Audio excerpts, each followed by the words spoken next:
வணக்கம் நண்பர்களே, நான் உங்கள் ஹோமன் குணசுப்ரமணியம். இன்று முதல் காணொளி காட்சிகள் மூலமாக தமிழ் மொழி பயிற்சி வகுப்புகளை செயல்பாடுகள் அடிப்படையிலான கற்றல் முறையில் நடத்த இருக்கிறேன். துவங்குவதற்கு முன்பாக டிஸ்க்ளைமர் என்று ஆங்கிலத்தில் சொல்வார்கள், அதனை தமிழில் பொறுப்பு துறப்பு என்பார்கள். அதாவது இந்த காணொளி காட்சிகளை பயன்படுத்துவதன் மூலம் தவறான எந்த ஒரு விடயங்களையும் பதிவு செய்யவில்லை என்பதையும், யார் மனதையும் புண்படுத்தும் நோக்கம் இல்லை என்பதையும், அரசியல், பொழுதுபோக்கு, ஜாதி, மதம் என அனைத்தையும் தவிர்த்து இதில் தமிழ் மொழியை பற்றி அதன் புலமையை சிறியவர்களுக்கும் பெரியவர்களுக்கும் கற்றுத்தரும் நோக்கத்தில் மட்டுமே பதிவு செய்ய இருக்கிறேன் என்பதை உறுதிபட தெரிவித்துக் கொள்கிறேன்.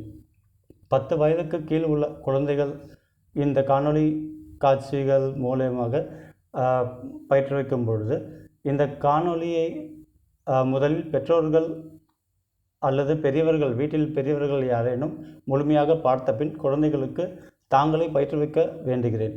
இதன் மூலம் அவர்கள் நீண்ட நேரம் கணினி அல்லது திறன்பேசி திரையை உற்று நோக்குவது தவிர்க்கப்படும்.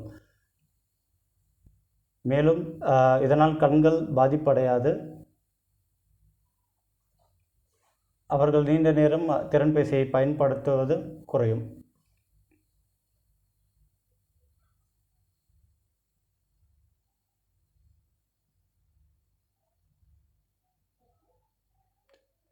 யூடியூப் போன்ற தளத்தில் சிறுவர்கள் பார்க்கும் வகையிலான காணொளிகள் மட்டுமின்றி அருவருக்கத்தக்க காணொளிகளும் காட்சிப்படுத்தப்படுகின்றன. உதாரணத்துக்கு, பென் இஸ் மைட்டியர் தென் ஸ்வாட் என்ற ஒரு குழந்தையின் தேடலை யூடியூபில் தவறுதலாக பென்னிஸ் என்பதோடு நிற்கும் தேடலாக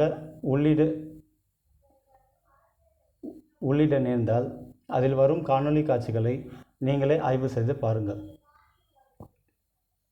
அதிர்ந்துதான் போவீர்கள். குழந்தைகளை திறன்பேசியை பயன்படுத்துவதை அறவே தவிர்க்கச் செய்வதே இதற்கு மிகச்சரியான தீர்வாகும்.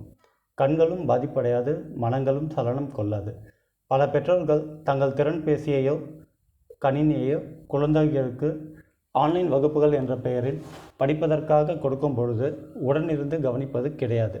அது மட்டும் இல்லாமல் யூடியூப், வாட்ஸ்அப், ஃபேஸ்புக், இன்ஸ்டாகிராம் போன்ற இதர தளங்களின்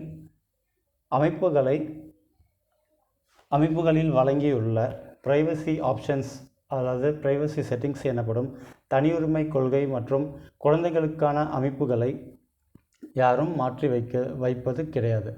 இதனால் பல்வேறு வகையில் குழந்தைகள் பாதிப்புக்கு உட்படுகிறார்கள். இதனை தடுப்பது உங்களால் மட்டுமே முடியும் என்பதை நினைவில் கொண்டு என்னுடைய இந்த யூடியூப் ஒலியலை வரிசையை தொடர்க.